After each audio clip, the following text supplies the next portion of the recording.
Good morning and welcome to Communicators Forum. I'm Betsy Brown. I'm AVP for Marketing Communications, and the Office of the Vice President for Communications hosts this about every 3-4 months. It's been a while since we got together in January. In the interim, we had the Maize by Blue Summit, which was a smashing success, yeah? So we were able to accommodate about 350 people. We had another 50 on the waiting list. We heard you afterward tell us that you absolutely loved it.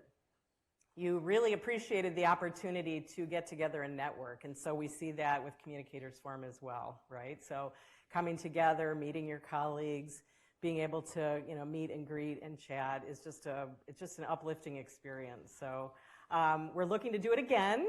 Nothing official yet, but looking to increase the capacity so that we can accommodate another 100 or 150 people. So we definitely don't want to be exclusive. We want you to be able to come if that's your interest. So watch for news about that. It'll possibly be next winter, next spring, but we're excited to move forward with that. So we have a full agenda today. I don't want to take any more time. Let's get right to it. We have great speakers, and I think you're really going to enjoy the morning we have for you. So just some updates. We have a number of new people, and I will call your name, and if you're here, please stand so that we can recognize you. Greg Teachout is the new Director of Communications and Strategic Initiatives in the Office of the Provost. Greg, are you here? This is a new role and a very important role for the university. Nolan Bona, I saw Nolan. Nolan, where are you? Doing a great job with video and social. Great work, Nolan. Pat Stancic, also great job with video at U of M Social. Hi, Pat. And Caitlin Stuck, digital content writer at Stamps. Caitlin. Lisa Nunez, IT marketing assistant with the HITS Business IT Customer Experience Office in Michigan Medicine. Not here. Ella Loveland, marketing and communications specialist in Student Life. Ella? Okay, Mandy Kernow and Student Life digital content specialist. Welcome, Mandy. Shelley Zervos, strategic communications manager in the Biointerfaces Institute. Welcome. Thanks for coming. Lauren White, Deputy Director of Communications and Engagement in the SEAS Sustainability Clinic. Lauren. Hi, Lauren. Brandon Kerwin, Assistant Director of Marketing and Communications in the Office of Academic Multicultural Initiatives. Okay. Mohi Shakiba, Web Designer Senior in the School of Dentistry. Welcome. We had a minute to chat. Mary Lewandowski, Multimedia Producer in the School of Dentistry. Welcome, Mary. Hannah Buck, Communications Specialist in the Center for Healthcare Engineering and Patient Safety. Over there, hi. Lee Saramer, Digital Asset Management Architect with our office, with OVPC, not here, but we're grateful to have her. Sydney Smith, Marketing Data Specialist, Nexus at Michigan Engineering. Kim Shine, I know Kim's here, we chatted, Senior Public Relations Specialist in OVPC, Michigan News. And finally, Paula Ashley on our team at Michigan Creative, Senior Project Manager, just started last week. Wonderful, really wonderful to have you, and we hope that you continue to come to Communicators Forum and engage with us in many different ways across campus. So let me get right to one big update, and that is our brand refresh project. This is a detailed overview and timeline of where we've been. If you look at the red vertical, that's about where we are now. You can see we've been working on this for a couple of years now. First, of course, structuring the project and getting funding. But it's important to know that this is the first time in more than 10 years that the university has undertaken a comprehensive brand refresh effort. So it was important that we do this. Typically, it's timed to happen before the next development campaign, and this time is no different. So we have partnered with the Office of University Development to undertake this work, and we're well into it now. So we talked to you a year ago about the brand research.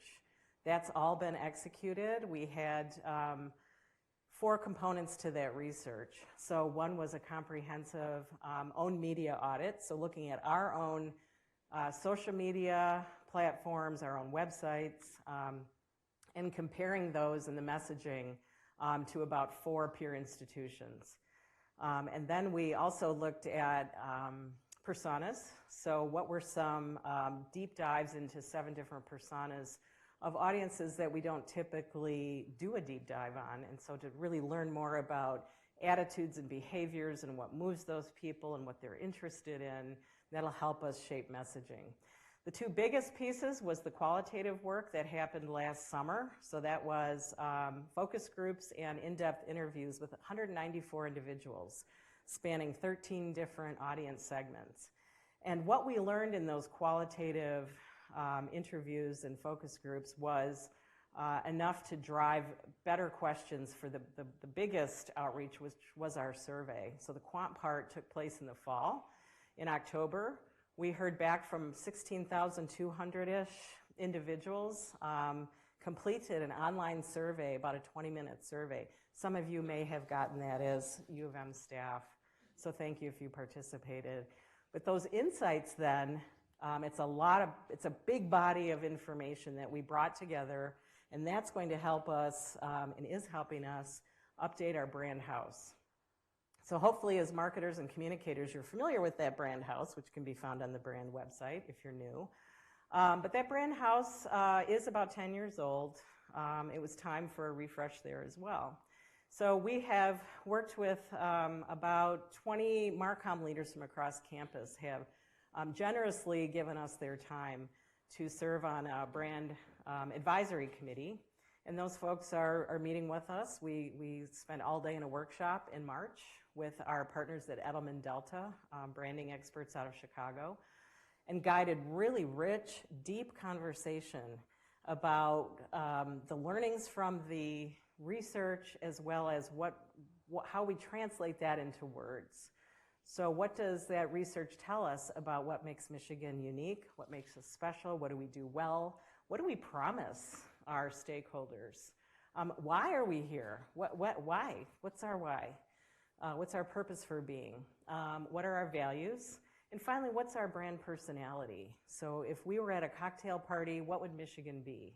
What kind of personality would we exude? So we are working on that now and narrowing down to some final draft versions of a brand house. We'll be working to socialize that with executive officers, with the regents, with deans, with others around campus.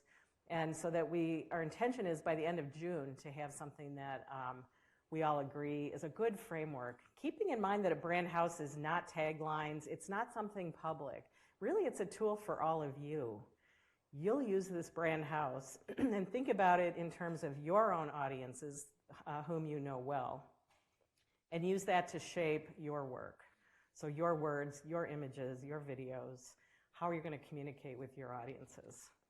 And then finally, this is all rolling up to creative concepting this summer.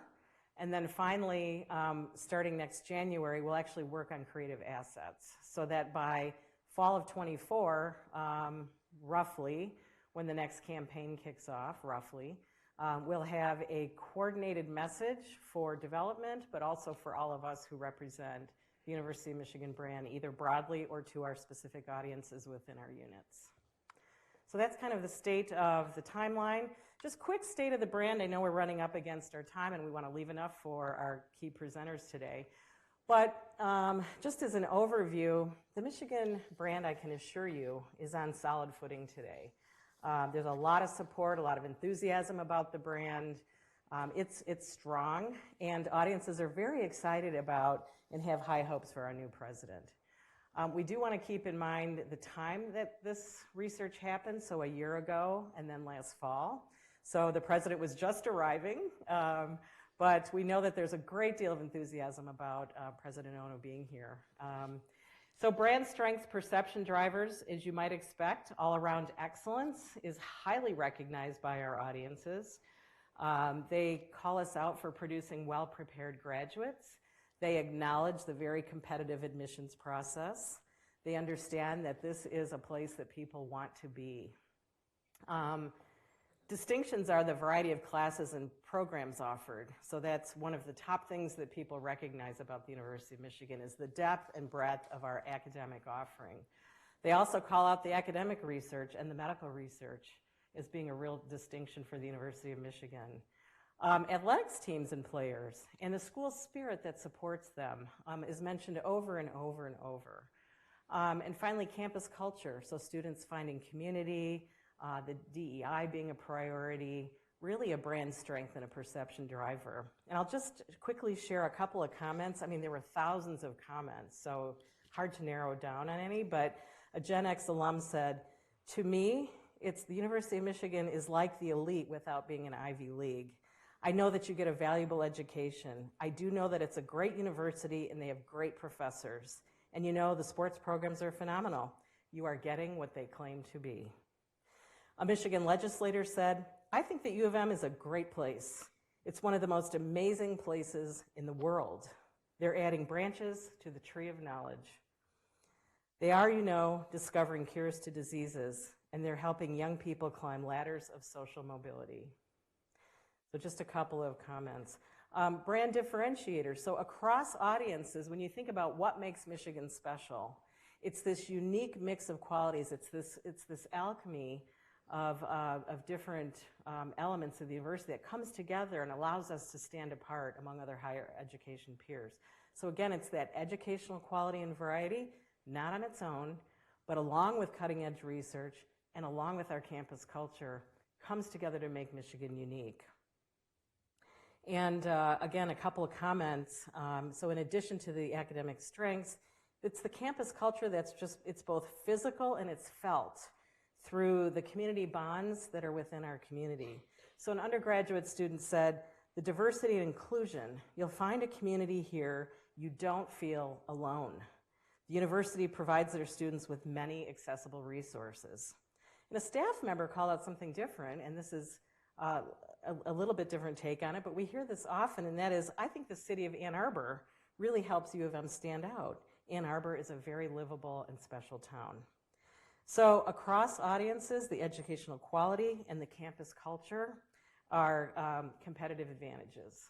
So there's a lot more to this, but that's just a real quick highlight to kind of give you a flavor for what we found. So great work, everybody.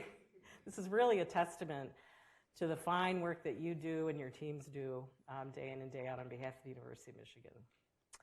So with that, I will turn it over to our featured speaker. We want to leave plenty of time for the really good stuff. So Rick. Okay, thanks, Betsy. Good morning, everybody. It's great to see everybody in person again. If you didn't already know who we're going to, our featured presentation today, there's a reminder. Today we've got an opportunity to hear from two important leaders of our campus community and in higher ed in general. As you probably know, Santa Giaono is the 15th president of the University of Michigan, joined us in the fall. I'm guessing as communicators you all know that. Richie C. Hunter joined us a little more recently, 1 week ago today to be exact, as our new vice president for communications. Also, Santa came from the University of British Columbia. Richie came to us from the University of Oregon. They're here together, and we have a unique opportunity today to hear these two leaders. Why don't you join us on stage as they get a chance to have a...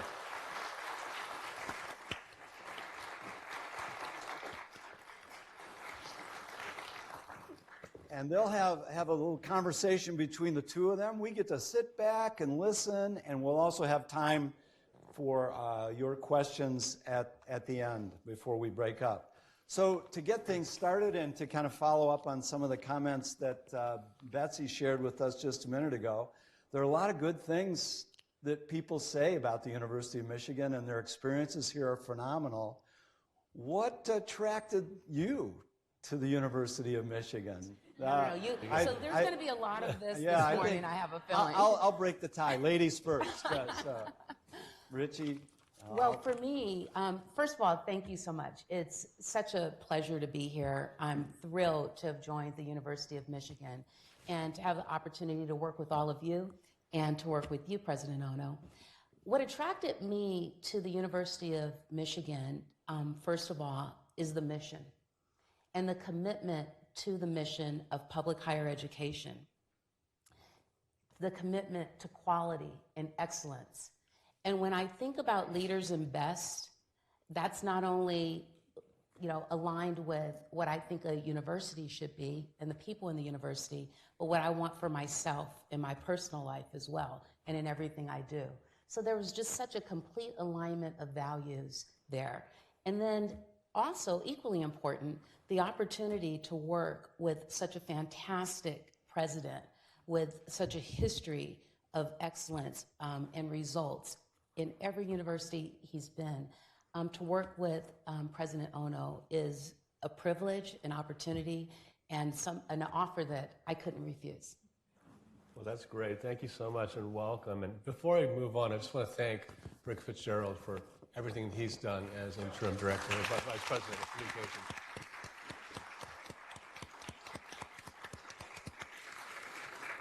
I mean, we really had to deal with all kinds of things over the past several months. And as you probably know, that requires regular communication. And it's been really a lot of fun. It's been a privilege working with you, Rick, and you have been such a big part of building this team. So really, thanks to you. And to answer the question about why I came here, it was really in that theme, the people of this institution. You know, if you think about a university, you can think about its standing, its reputation, things like that. But if you really boil it all down and distill it, that really comes from the people. So the staff, many of you, all of you, faculty and the students, the history of transformational change in scholarship and research and teaching, just the incredible long history of alumni who have excelled in every single field. That's a big part of what attracted me to this institution. And I cannot lie, part of it has to do with the fact that I like sports. And the Wolverines are pretty good. I don't know how many Big Ten championships they have, but at least a dozen. And that was the case last year as well. So just being part of a university community that comes together to celebrate not only athletics, but also the performing arts and the visual arts. And just the breadth of what happens here is what attracted me, and it hasn't let me down. It's absolutely true, all of that. So it's great to be with you. Thanks for coming out this morning to have this conversation. I'm going to start off with the first question, if that's okay. Richie, we're so glad that you've joined us. What are your first impressions of the University of Michigan and the communications team, which actually is a very good-looking group of people? Wouldn't you agree? It is. I think it's a great, good-looking group of people. So my first impression, so I've been here, this is day 6. And so I want to remind everyone of that. And it was a great day 1 through 5. Very spirited. I had an opportunity to go to a board meeting in Dearborn. Which was uneventful. Yeah, nothing to see there, folks. But what I've seen so far is there's a kindness in Michigan that is refreshing and that you don't necessarily think about. You know, you expect to be welcomed in different places, but there's a kindness here that I think is really special. There's also, and I speak not only for, my colleagues on the executive officer team, but also in communications, the level of talent and competence is so refreshing. That is actually not a differentiator, and I think about Christopher. We had this conversation during my interview process, and I said, wow, there's so many competent people. He goes, the competence isn't what sets us apart, it's the commitment. And I have seen that to be true. So those are my first impressions, that goes across the board, and it's pretty wonderful. So let me toss a question to you. The communications team, this is an incredible group of people. I understand they're from all the schools on this campus as well as the other campuses as well in Dearborn and Flint. So just could you raise your hand if you're from Dearborn? Great. How about if you're from Flint? Well, anyway, welcome to all of you. It's really wonderful to see you all together. incredibly impressive to see this many individuals. I had a chance to work with several of you, and I'm looking forward to getting to know some of you in the future as well. So it's really great to see you all together. Thanks for coming together this morning. So Santa, you've just completed your first academic year here. What are your first impressions, and what are some of your priorities for the coming year? It's an incredible number of impressions. One of the early impressions was when I arrived on campus before school started and had a chance to interact with about 40 or 50 students and members of staff, members of the communications team. Shooting that video was a lot of fun. So that was an impression I'll never forget. I'll never forget the impression of being in the big house for my very first football game and climbing the stairs because the director of the marching band wanted me to conduct the marching band. Wow. And the sound and professionalism of the band just blew me away. I'll never forget that. I'll never forget attending lectures and listening to performances on North Campus and at Hill Auditorium. Just impromptu interactions with faculty about why they're excited about their research, why they love to teach here. Those are the impressions, as well as the beautiful campus and the different seasons. So I've had a chance to see every season, from summer to winter, even in the bitter cold, and the surprise comeback of winter when you think when you thought spring was actually here. So all of those impressions are all melded together. But I feel very privileged to be here. You have a fantastic background with leadership in marketing, branding, and media relations at 3 high-profile universities. What lessons have you learned that we can apply here at the University of Michigan? Wow, that's a big question. So for those of you that don't know, the 3 universities, I was the vice president for communications, similar role at University of Houston, at Rensselaer Polytechnic Institute, and at University of Oregon. And there are a couple of things, so 2 publics and 1 private school. But the focus on the mission and staying mission focused in all you do is one of the most important North Stars that I found that grounds you back no matter what's going on, because there's always a million things going on that are challenging us, or a million different, stories that we could tell. But focusing back on mission, so if it's a public higher ed, institution, or private with a very specific mission, going back to that and never losing that North Star. But the other thing is really around leadership and around how we reach our goals. And I lean back on an African proverb that says, if you want to go fast, go alone. And if you want to go far, go together. And I've applied that at every institution in order to actually reach our goals. And what that means is we work together. It's not about how an organizational chart looks as to whether or not people are going to do things together. It's about being focused on that goal. And that's been a differentiator for me. It's been a differentiator for the institutions and the way that we achieve, our marketing and communication goals. So doing things together. Well, I think you have a lot of wonderful people to interact with in the months ahead, and I look forward to being there to support you and to get to know them as well. Absolutely. Well, this actually transitions into a question that I have for you. Speaking about relationships, because at the end of the day, it's relationships. And as you said, it's the people. And Santa, one of the things that you are not only known for, but that you've absolutely achieved here as well, is developing a rapport with many audiences. So faculty, staff, students, the community. How do you go about that? Tell us, I'd like to know some of your thinking in terms of how you approach that and what are some of the ways that you've decided to build relationships? Well, I'll talk to you a little bit about some of the institutions where I have had a privilege to study or to work. Over the years, I've had a chance to look at presidents at these institutions. I went to school at the University of Chicago for college, and some of you may know Hannah Gray was the president when I was there. She's an icon as the first female president of a major university. I've gotten to know her. She has an incredible wry sense of humor, and some of you may actually have listened to her at my inauguration talk about how the last game between the University of Chicago and University of Michigan had the score of University of Michigan 80, University of Chicago 0. After 1 or 2 months, the University of Chicago quit playing football. So that's a tremendous a wry sense of humor, and if you know her, that's what she's like.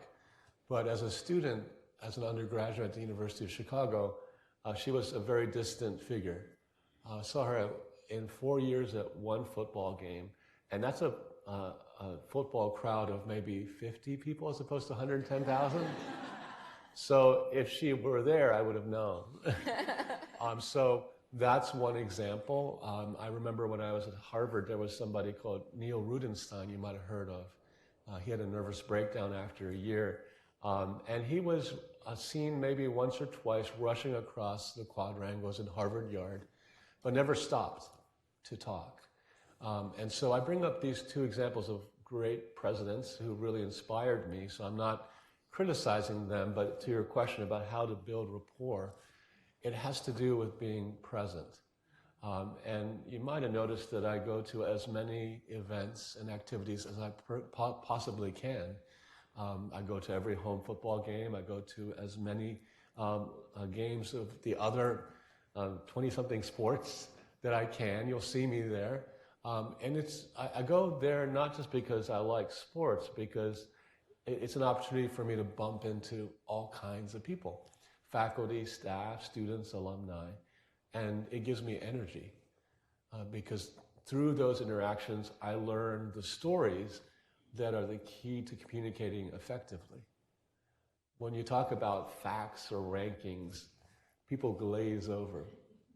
But when you talk about how the University of Michigan experience changed somebody on Wall Street or in San Diego or in Eugene, Oregon, if you tell that story that you've learned through an authentic interaction, that's what speaks volumes. And so I like to be at many events. I like to visit different clubs, and I like to break bread with people. If you have a communications party, let me know. I would love to hang out with you because it's a great way to get to know people. The second thing is the example I talked about Hannah Gray not being that visible.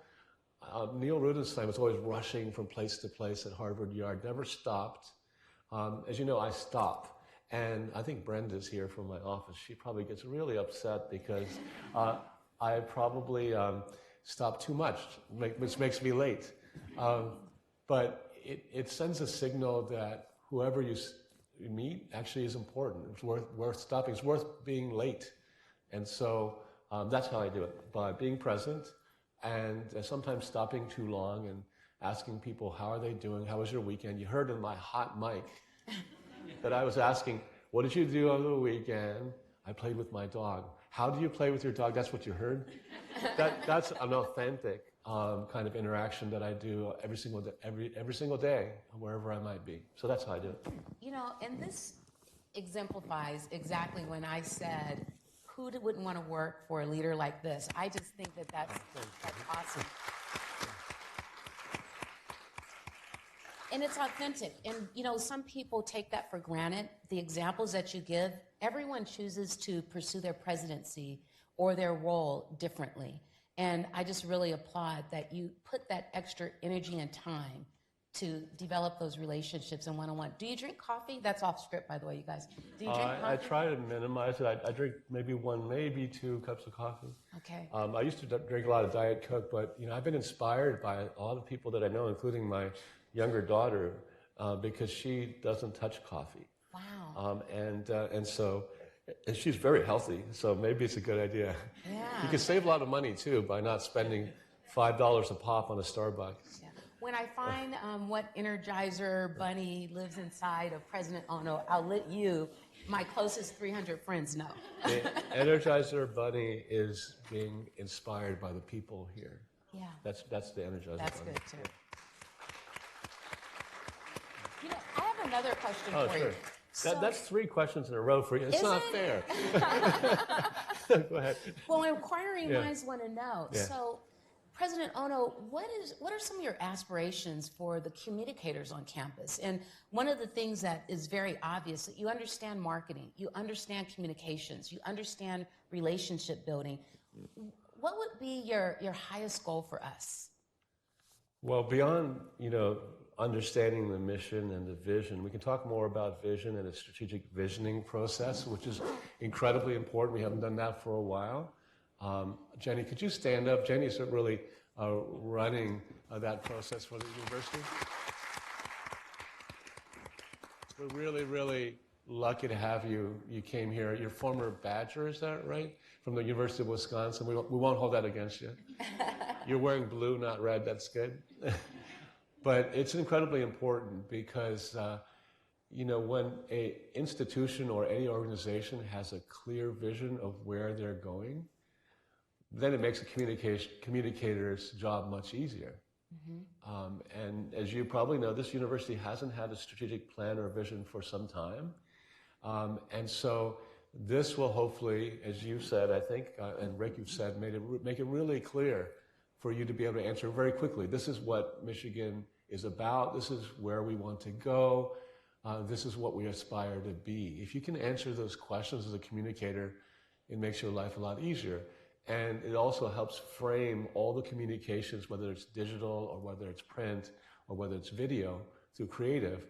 If everybody knows the answers to those questions, it can help you organize and frame how you write, how you produce creative media, and how you respond if you're actually a spokesperson for an institution.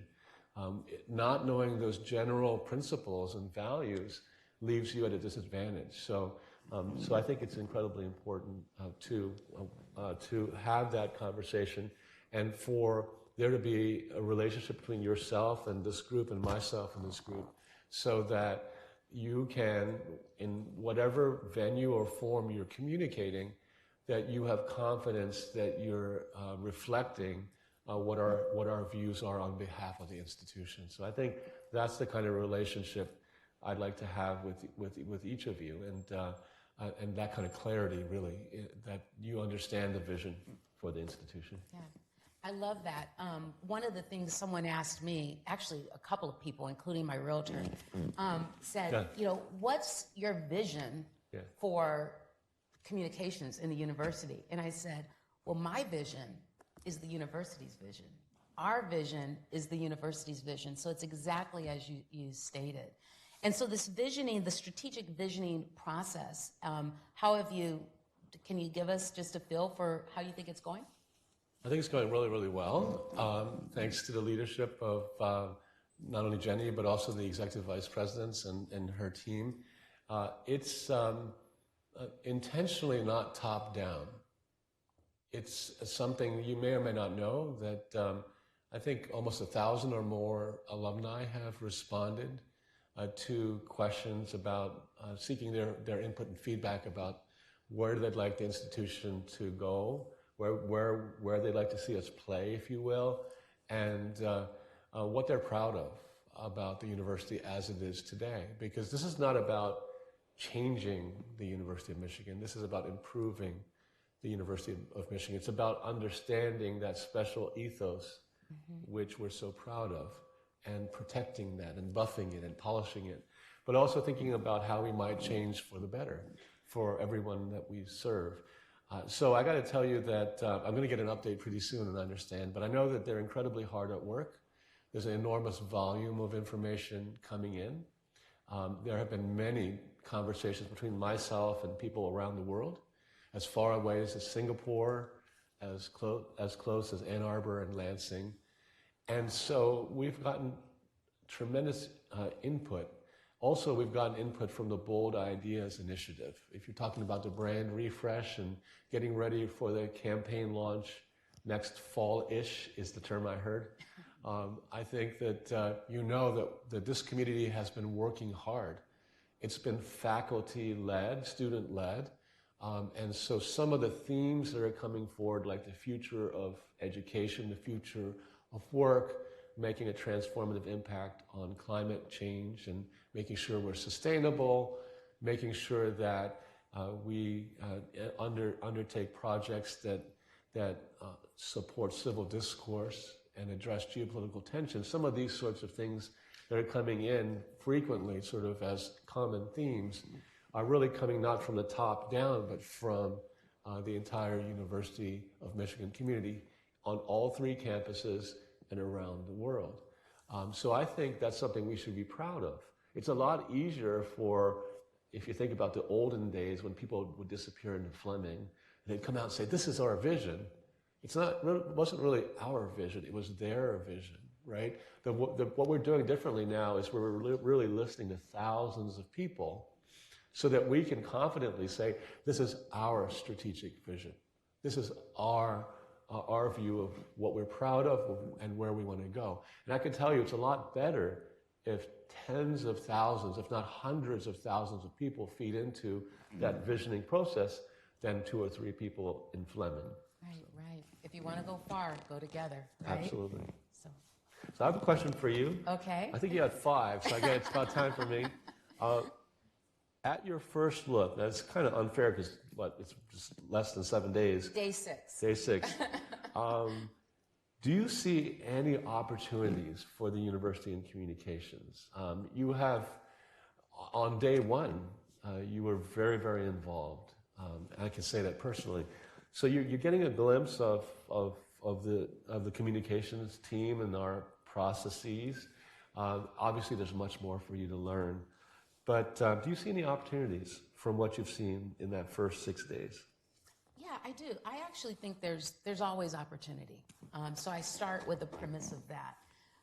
But there are opportunities also where one of the opportunities is for me to learn about what exists, why it exists, what our plans are, what we've been working on. So I'm still, investigating. I'm learning. Investigating is not really the right word, but just learning and being able to get to know the team and getting to know the work. But on a broad level, from a communications perspective, you look at Michigan with such a strong brand, and people think, why do you need to work on the brand? Why do you even need to communicate? You're dominating, the world, if you will. But we have to evolve. And in our field that is evolving outside of us, we have to stay on our toes. And if we're not, and someone used this framework for me during a conversation, we become the IBM of the 80s, and no one wants to do that. So we have to continue to work to evolve, as you said, to protect this beautiful brand, this wonderful, powerful brand, and to evolve it so that it remains relevant. So as communicators, we have to look beyond to see what's next and what's going to be required of us skill-wise as well as output, and how we actually manage that in the broader world. So that's pretty broad. I ran into some people at Michigan Creative on the way in, and to your comments about looking forward. You can now purchase your own VR, AR goggles. I just walked past them at Best Buy the other day. And so, what's your vision about how prominent a role that will play in the future? Well, I'll be honest, I haven't thought about those goggles. I have had them on. But there are always interesting ways that we can bring the brand to life, bring Michigan to people who are not on our campus, and that's one of the opportunities. So there are lots of different tools and technology that we need to be thinking of in terms of how we'll leverage. And I guess that's another place of opportunity for communications, is to remain innovative and entrepreneurial in our thinking. And so breaking out of the tradition of the only way that things have been done for years and years, and making sure that we're on the leading edge. I'm looking at your Apple Watch, and I remember when I was a kid, there was something like Dick Tracy or something like that, where people Maxwell Smart dreamed about being able to speak through your watch on your wrist. And we wouldn't have been able to dream. We were still watching black and white TV with 3 channels, and people were trying to walk on the moon, and they did. It was amazing. But if you think about what is possible, the platforms that we have, some of them evil, perhaps like Twitter. I didn't say that. but if you actually think about what we have today, smartphones, streaming, digital, things are going to change very rapidly. And I bet you 5 to 10 years from now, it's going to be even more different than it is today. Just like if you think about in the 60s, where we are today was unimaginable, right, Rick? Right, Cassell? I'm not looking at the young ones here. I'm just looking at, but it's unimaginable. And so my prediction, you can put it down, please don't tweet it out, is that those AR, VR things are going to come down in price and be on everyone's homes, and you'll be watching it, kids will be watching it like they're doing TikTok today. And the first question was my impressions. What differentiated, what attracted me to the University of Michigan? Imagine the power as this become commonplace to be able to bring those experiences that I had. What's it like to be in Chrysler? What's it like to actually walk up the steps and conduct the Michigan Marching Band? That can be captured by Michigan Creative. That content can be sent to every single prospective student, and they can feel the Michigan difference. How about that? Feel the Michigan difference. Look, everyone's writing it down. Okay, that might, let's just see. It's powerful. It's powerful. And so you guys are going to be at the cutting edge of making that possible. And the better we can tell our stories, the better we can actually have our faculty, staff, students, and alumni tell the story for us. That's the most authentic voice. Yeah, you know, it just reminds me of what you're speaking about. It's really the evolution of a brand, where we move away from talking about who we are and what we offer to why it matters, and then having the experience. And that's that brand continuum where you really are powerful when you're sharing that experience. And, you know, maybe AR, VR will allow us that. I think we have time for one more question, so I'm going to take it. Oh, no, you have more. You want one too? Okay, well, let's both do one. This is about Richie. This is Richie's. No, this is the president. I understand you have an unusual hobby for a communicator. Can you tell us about your passion for rocks? Yes, I can.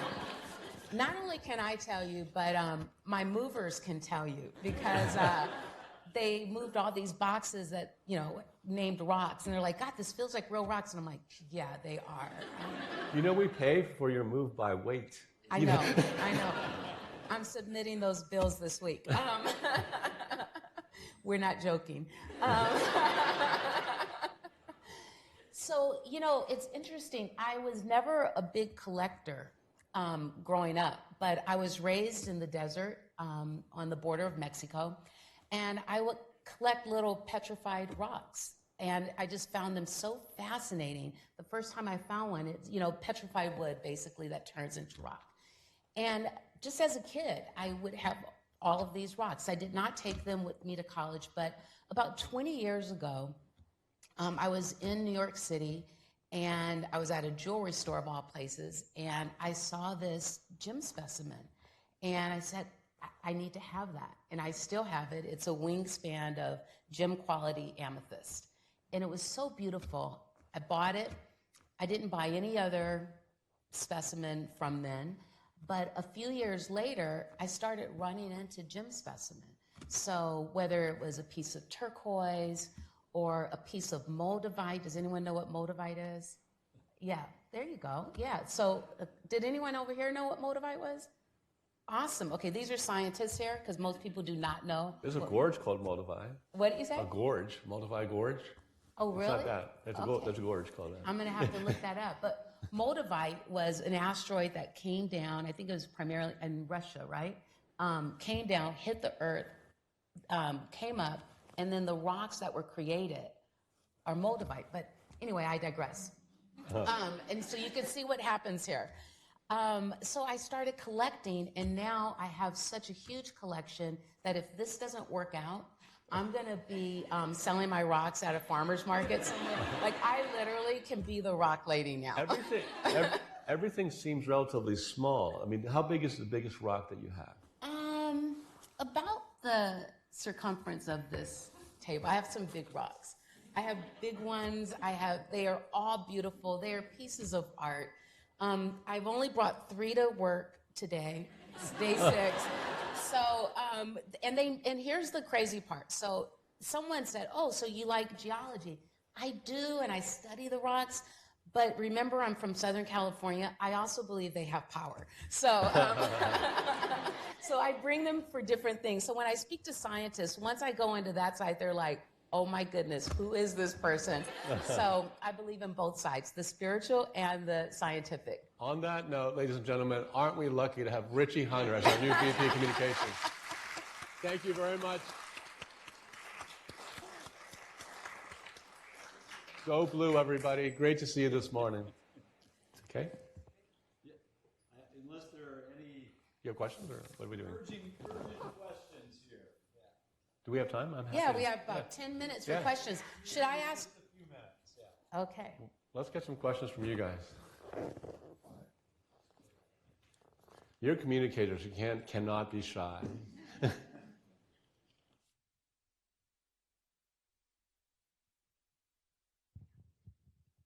Yeah, so I just wanted to ask each of you, how was your weekend? You go first. Well, I'm getting ready for my college freshman daughter coming back. We were at University of Cincinnati when I was president there, and she went back to see the graduation of her friends, which is really fantastic. I'm so happy she has friends from when she was a kid, and they're still close. And so I'm getting ready. I went to Meyer because she loves pillow pets, and all of our pillow pets are in storage. So I found 2 pillow pets for her, so when she comes to Ann Arbor, she'll feel at home. What's That's a what I pillow did. pet? There's these like egg-shaped fluffy toys that are all the rage. You've never heard of a pillow pet? No, I haven't. Let's get her a pillow pet. I've never heard of that. You had to answer the question now. Well, I had a fabulous weekend. I moved to Chelsea, and I went to the Chelsea farm market, and it was fantastic. So I met all my neighbors, and literally, I met all the neighbors. And I bought something from everyone, and it was really, really fun. So fantastic weekend. Thanks for the question.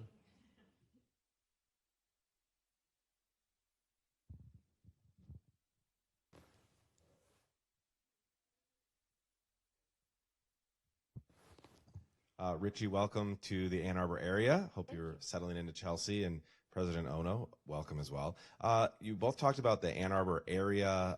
We know that's an advantage here for the University of Michigan. Can you tell us a little bit about, and Richie, I know it's only been a week, but what advantages you think that Ann Arbor, Washtenaw County area have for our residential students as we think about attracting students and keeping talent here as well? That's a great question. And, as I've traveled around the globe talking to alumni, we often talk about wherever you go, you can be in the Great Wall, you can be under the Eiffel Tower. If somebody sees a block on, they say, go Blue. It's really true. Try it at DTW. You can't get too far without somebody saying, go Blue. And that's kind of special. There are very few universities where you have that kind of reaction, that kind of, that we were ranked the cultiest college in the United States, which is true. And so the question is why? I think it's a number of things. I think it's the things that bring the university together regardless of what school you're part of. That's part of it. But I think Ann Arbor, to your point, is part of it. You can be a land-grant major university in the middle of nowhere.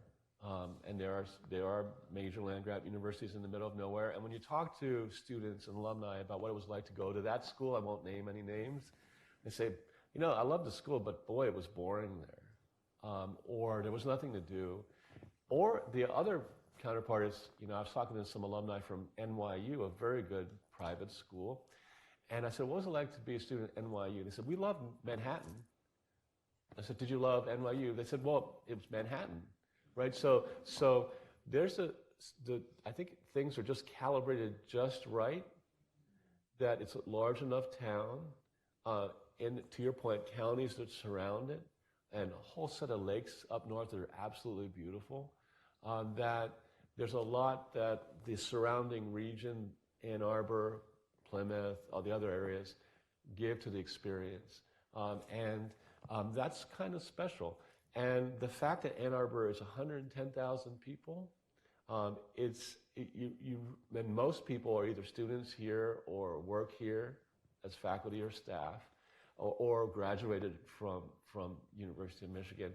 It's a unique community and ecosystem where the community and the university kind of build upon each other in a kind of synergy that's kind of unique. I guess Eugene's kind of like that, but it's a lot smaller.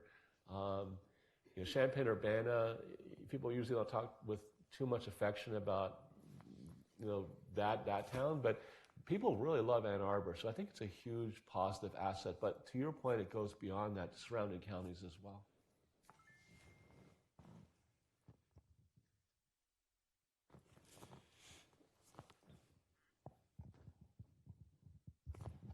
Hello, my name is Jen Hogan. I represent the Stamp School of Art and Design. I want to welcome you to Michigan. It's a great place. President Ono, thank you for all that you're doing. But my question is for our new Vice President. And so I'm interested in knowing about your approach to communications leadership in a decentralized environment. We represent 19 different schools and colleges. There are other units and initiatives here. How do you approach getting us all on the same page, as it were? Some of your thoughts about outreach, and also, do you have a Petoskey Stone? I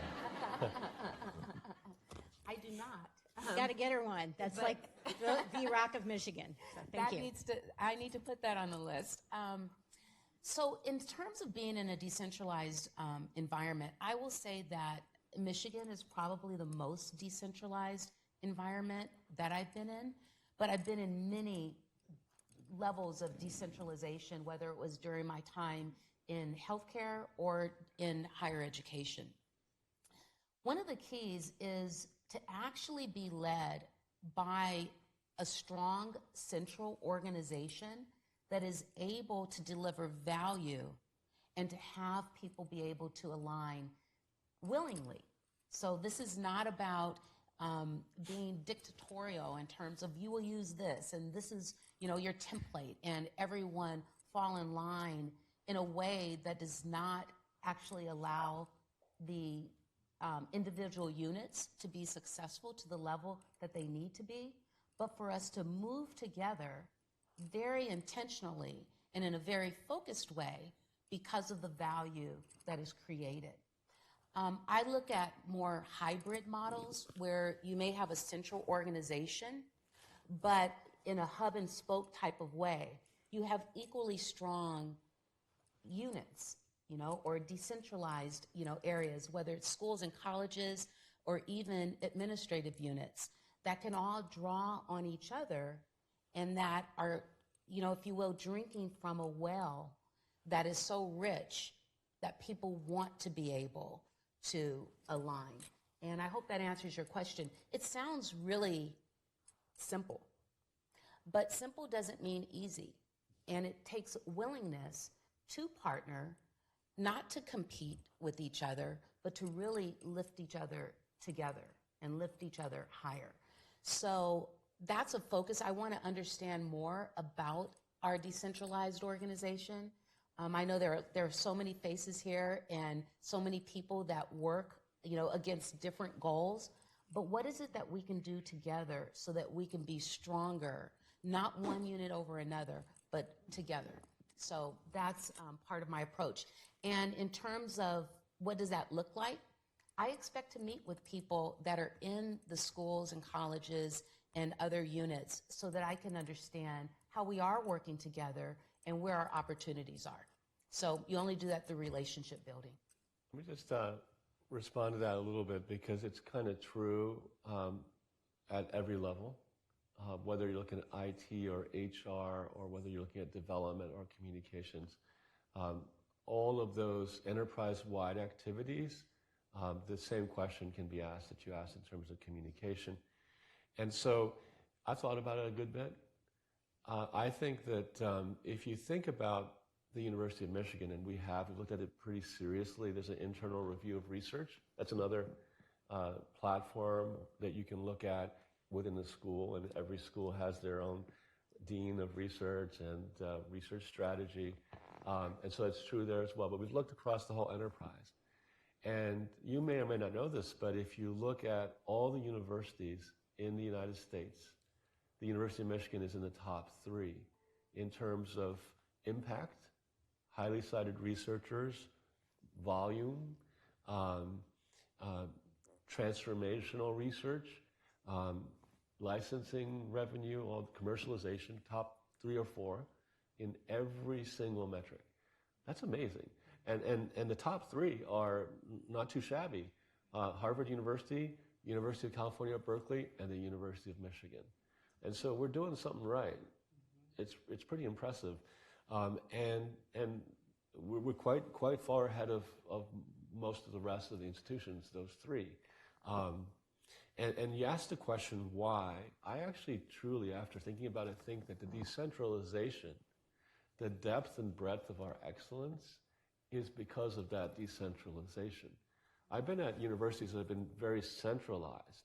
And what happens is the central administration may be preferential to certain schools, the large ones maybe. You're from Stamps. You benefit from a great dean. You have a clear vision within your school. If you take that away, then if you have a central plan that ignores local autonomy and local vision and doesn't incentivize entrepreneurship and creativity within the schools, that's why the other schools don't have the depth and breadth of what we have. I truly believe that. And I think it's true for communications, it's true for research, it's true for development. And so the challenge is when you need to do something for the whole university, because there are things that cut across schools, interdisciplinary activities. And so I've, after a lot of thinking, believe that if you're going to choose between structure driving that and leadership and personality and esprit de corps, I'd pick leadership and esprit de corps over structure any day, hands down. You can see it in multinational companies where you have presidents of different unions like Procter & Gamble of different regions. You can have centralized kind of mandated alignment. It doesn't work. It works when you have a CEO, when you have a head of any of those cross-cutting administrative units, like a vice president of communications, have the personality and communication to bring people together regardless of whether it's centralized or not. It wins hands down any day. Does that answer your question? I love that. I learned a lot from you right now with that. So thank you so much. And I think that we are finished. So President Ono, thank you for joining us.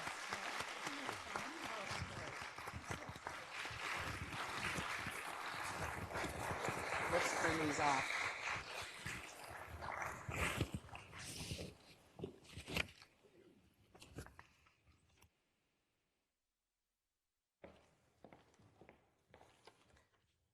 Yeah, thank you so very much. That was what a great use of our morning, right? Thank you so, so much.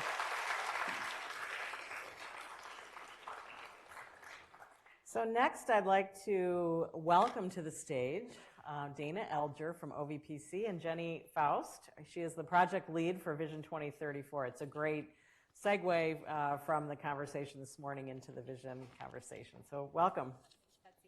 Betsy, am I on? Can you all hear me?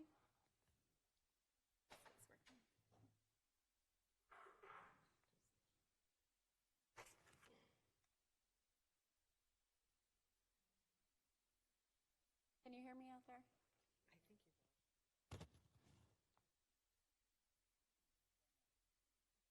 Let's trade. We'll just switch off real quick. Yeah.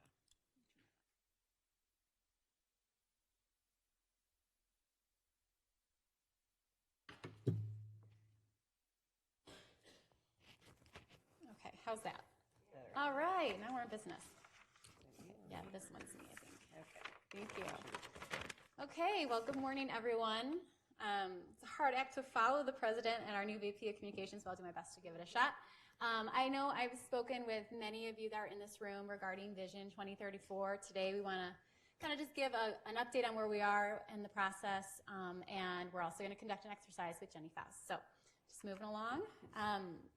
As many of you know, this is a year-long process, and it's a fast and furious one. We launched with the charge from the president in January to the 3 executive vice presidents, and they're supported by a small but mighty team led by Jenny Faust, our project lead.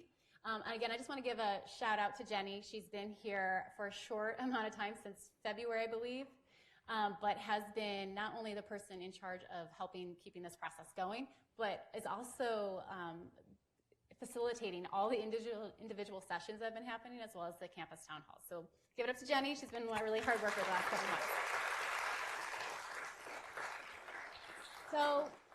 So yeah, we launched publicly with the Vision 2034 brand in March.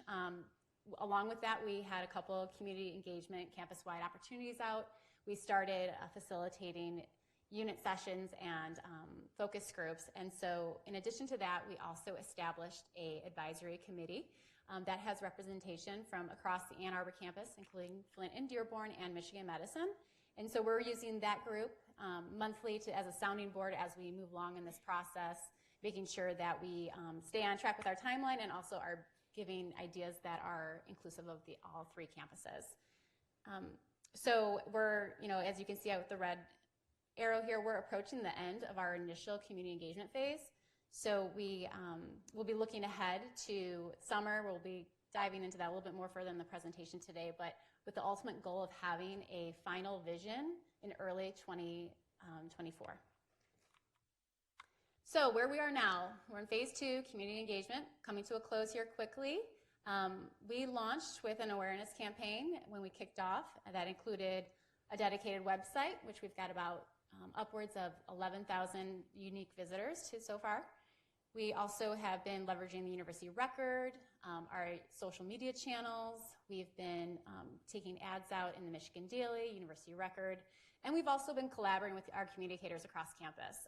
Some of our greatest successes have been through our partnerships with you. So again, thank you all for helping amplify Vision 2034 to your communities. So we have our idea generation town halls. Those we've engaged 2,600 individuals so far. I'm sorry, we've engaged overall 2,600 individuals so far, with 1,500 engaged in our town halls and focus groups. We've conducted 40 events led by Jenny and others, and we have 15 more still to come in the remaining days of the month in early June. Just a quick reminder that we do have some upcoming town halls on the calendar for this month. It's the 25th and 30th of this month. There's information on the website, and those are a register event. So if you are looking to engage in a town hall and you haven't done so, please do so. And so we've also been gathering feedback online, as the president alluded to. And one of our biggest reach has been alumni. We've had 1,100 ideas generated through our online form. So I want to give a shout out to our partners in the Office of University Development for helping us reach that important audience. We couldn't have done it without them. And that survey is closing soon. We have until June 12th to submit an idea. So I want to encourage people to check that out as well. Oh, here are our town halls right there. So looking ahead to summer, this is going to be more of a quiet period for communications. We're really going to be crunching all the input that we've gathered so far. It's also a time where we're going to be looking at the other initiatives that are feeding into this work. And so we've heard several discuss bold ideas and initiatives, carbon neutrality, the Edelman research. We're going to be looking at all those different bodies of work to make sure that the vision is representative and where there might be parallel themes that are developing across those different processes. We're also going to be developing kind of some strategic themes that we will bring back to the campus community in the fall and get reaction to. And then communications focus, we're going to have a team looking at other institutions who have put together work such as our visioning process, and looking at what we like and didn't like from their presentations so that we can inform what our final document will look like. So looking ahead to fall and how you can help, we're going to continue to build awareness. So we have, again, when we come back in the fall, we'll have something for the community to react to. We're going to look to you all to help amplify and get that feedback from them. There will be a survey that we're partnering with our Institute for Social Research coming. More to come on that, and it's shaping up to be more of a sample survey, but we'll have that being out in the field, and we'll want additional ways to communicate about that. And then I'm always interested, as I've mentioned in our previous presentations on this topic, ways to collaborate with you all. If there's ways we can get in front of your audiences for in-person events, I welcome opportunity to talk about that and plan ahead for the fall. My email's on here, so feel free to reach out with any questions or ideas for that. And so with that, I'll pause for a moment, see if there's any questions about where we are and where we're headed from the audience before I turn over to Jenny for our activity today.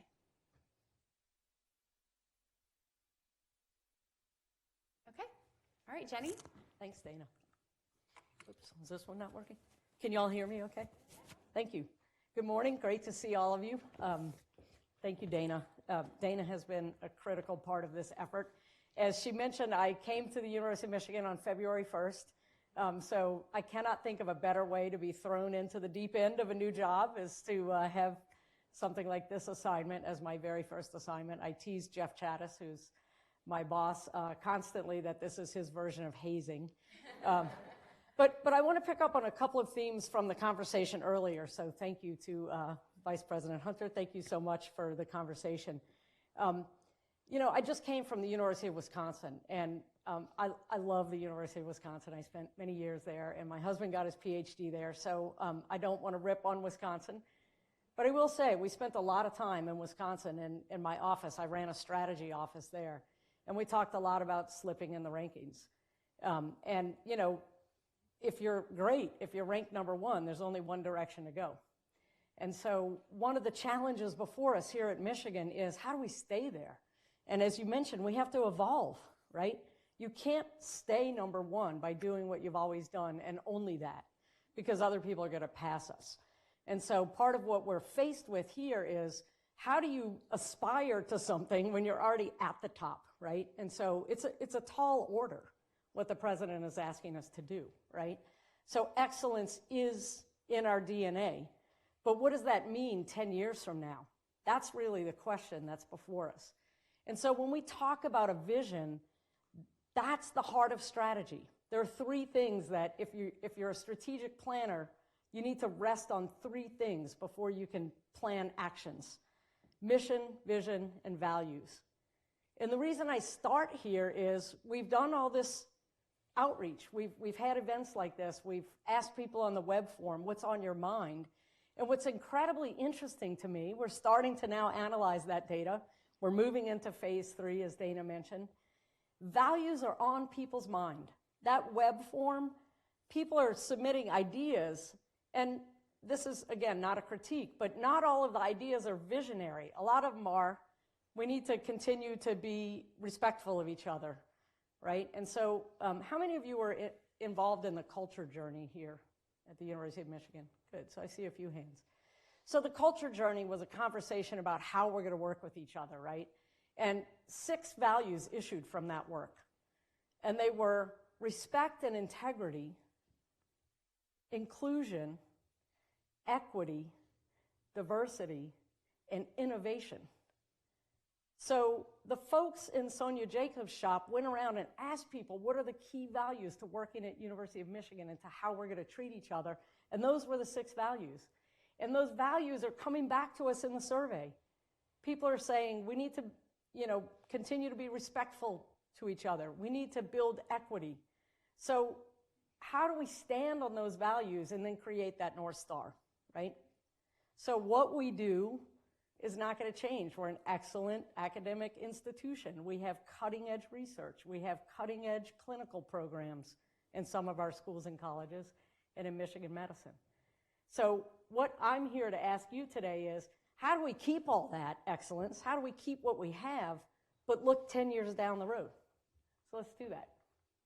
So I'm going to give you a couple of logistical things, and then we'll get started. I know you're in theater style seating, so turn, just to someone next to you, or make it a group of 3 or 4, whatever works for you, whatever you can. We're going to have some conversation. And I'm going to post up 4 questions. And it'll look like I don't know how to count because the questions are not numbered 1 through 4. So I want to explain that very briefly. When the president charged me and my team with going forth and getting information, he gave us 7 topic areas. And we've narrowed it a little bit. We're going to focus on 4 this morning. So when I set you free to chat in your groups, I'm going to ask you to pick one of the 4 topic areas that we've put in front of you. Clinical excellence is only, on people's minds in some parts of the university, so we're skipping that one for today. But I want to let you know all 7 topics are open to you, and we'll talk about that when I wrap up. But you're communicators, so I will ask you to please communicate your ideas to us, to the team. So you have a couple of ways to do that. There's a QR code up there that will take you right to a survey that we've built, and you'll choose one of the 4 topics I'm going to ask you to speak to, and you can type your notes right into this. If you prefer to not use a QR code, the URL is at the bottom, Vision 2034 Community Engagement. That's our tiny URL. So I'll pause for a moment, and I'll come back to this if you need it in a moment. I see a lot of cameras. I feel a little bit like there's paparazzi here. Okay, what you'll see, the survey that brings up will ask you what event you're at. So you'll say, I'm at the Communicators Forum. It's today, and then you'll pick one of these 4 topics. So make sure everybody, this is like post-COVID menus, right? You have to have your camera now just to order dinner.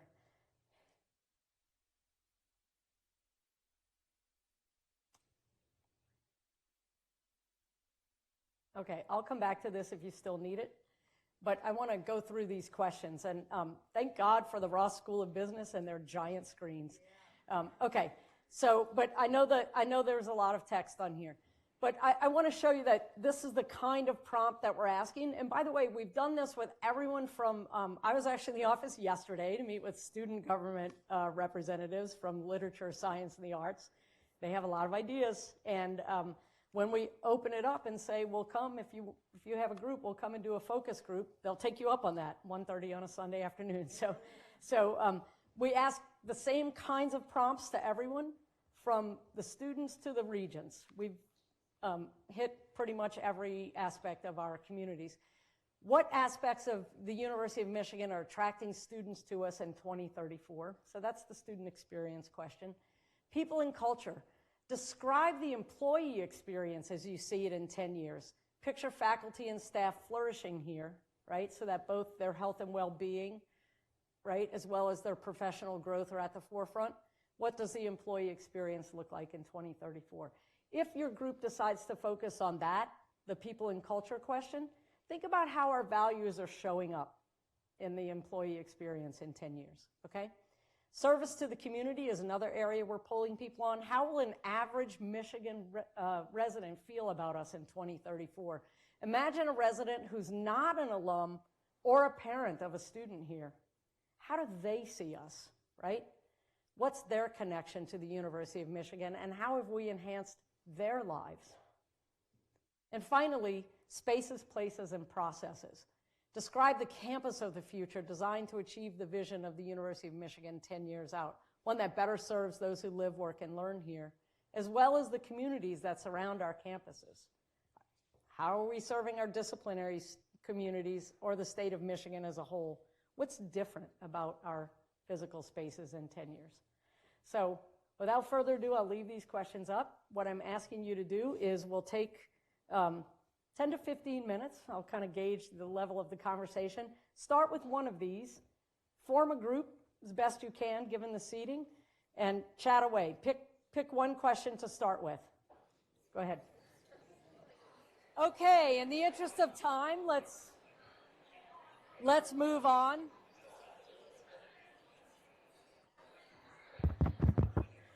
Okay. All right. Thank you.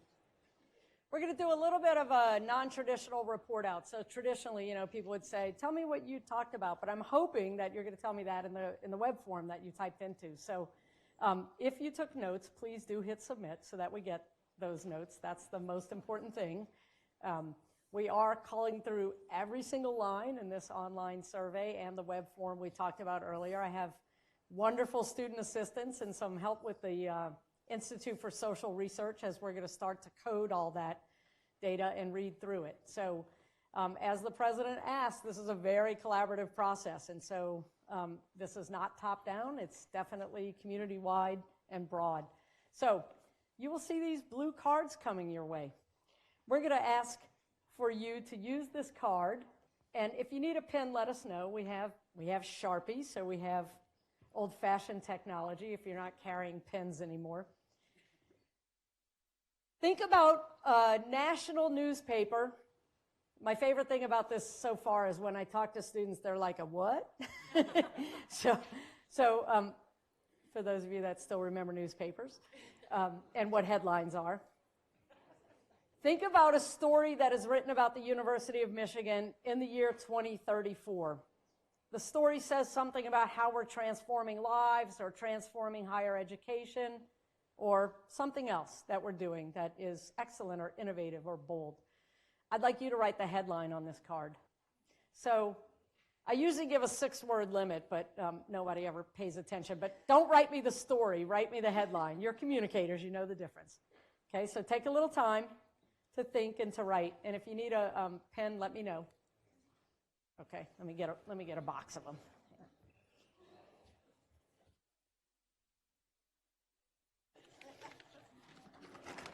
Oh, thank you. You have it. Thanks. All right, here we go. Yep. Okay. You're welcome. Sharpies are fun. Anybody need a pen? Okay. Yep. Okay. Of course.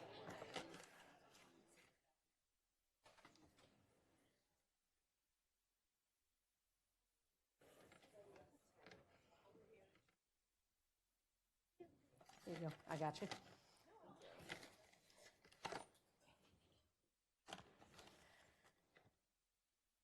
Okay. Excuse me. Sure. Yep. Okay. Make sure I get my Sharpies back. You want one? Sure. Okay. And welcome.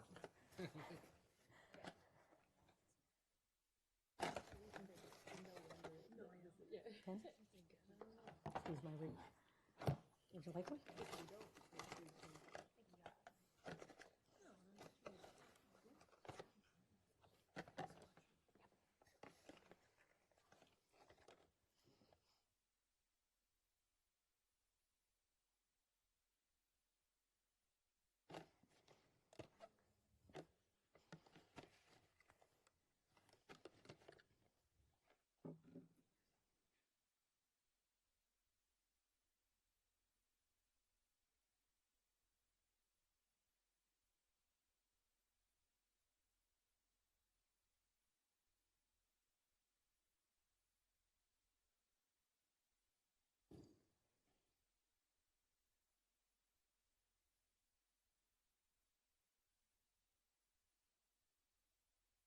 We are going to collect these, so I get the blue cards and the Sharpies back. I want my Sharpie collection back. Who's ready to share their headline?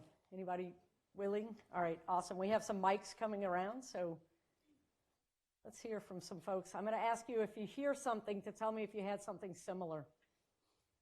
University of Michigan class, Changing Lives in Rural Michigan. Nice. How many people mentioned rural Michigan in their headlines? A couple. Okay, thank you. Right here. Jen, thank you. West Michigan City adopts Green Community Model. Nice.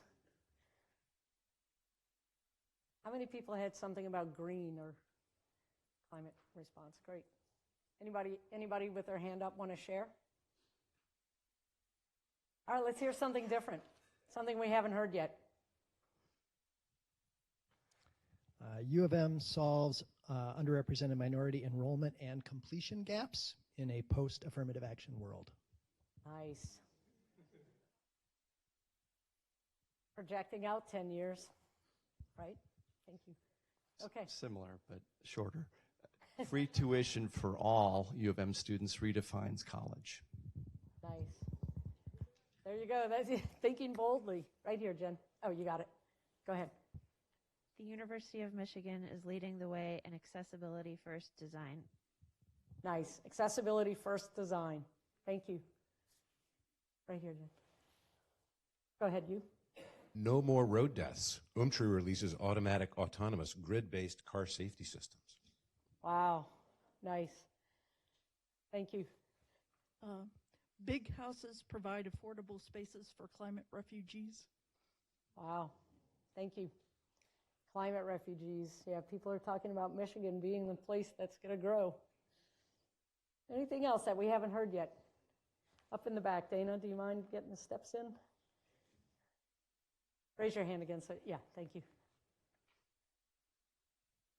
University of Michigan transforms local community in Detroit by supporting affordable housing, quality schools, and community-based health. Thank you. I want to read these articles. These are great headlines. Thank you.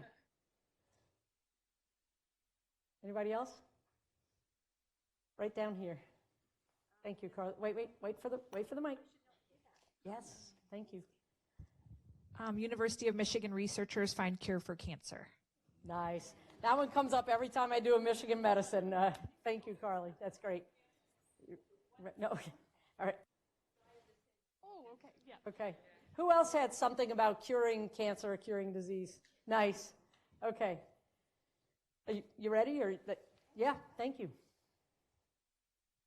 University of Michigan does it again, leading research across the globe in mental health.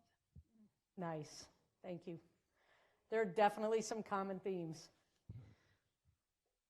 Please, Betsy. U of M research drives firearms policies that save 100,000 lives annually. Nice. Thank you. Right here, Jen. Right below you. Mobile diagnostic units bring U of M healthcare to all rural Michigan counties. Nice. Thank you. Yeah.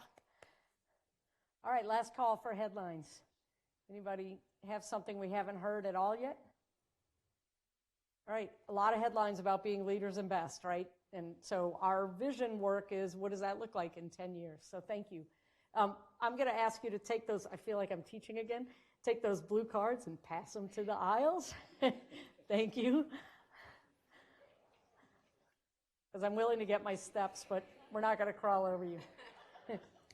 Okay, thank you so much. I will close. Yeah, oh yeah, well, I'll get the Sharpies as you exit. You can just hand them to me.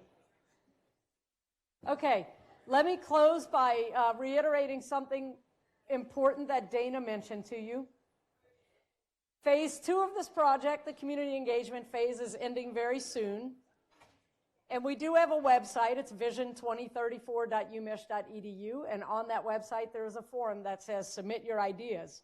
So if you're driving home and you're like, dang, I should have put that as my headline, go to vision2034.umich.edu, click on that submit your ideas button, and share what you're thinking with us. So that will be open until June 12th. We are already doing some early data analysis, but we'll continue with that through the summer and work with our advisory board to figure out what this all means. And we'll come back to you in the fall and say, here's what this vision is shaping up to be. What do you think? And we'll ask you to help us refine it, okay? So without further ado, I'll hand it over to Betsy. Thank you.